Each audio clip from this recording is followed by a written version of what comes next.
Вот мы как едем. Дорога плохая, машина совсем не едет. Заливает вон, смотри как вода.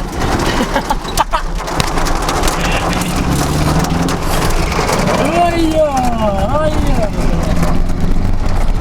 Сейчас через круг и прямо.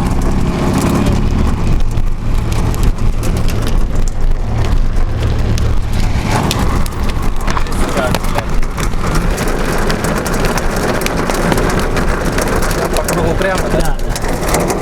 Нет, смотри, блядь, прикол. Знаешь, что дерьмо. Да, может, ну вот нахуй, слышь, вызывает план.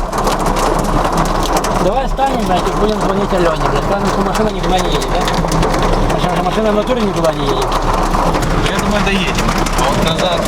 Назад будем звонить Алене, будем говорить, что тут машина не едет. Хорошо, Алена уже домой пошла. Не, она на 8.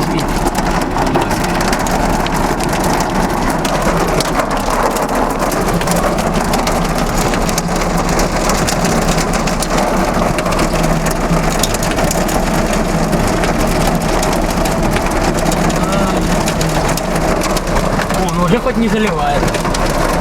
Зато внизу теперь, блядь, смотри, болото.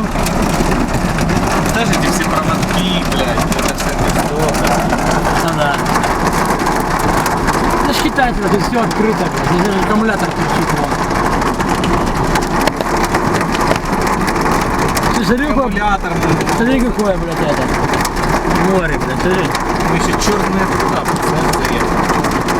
Да-да, вон на какой-нибудь, блин, эпицентр, да, блин, там. Или хотя бы на левом берегу где-то. Смотри, как мы сейчас поедем. Попробуй, как она простояла.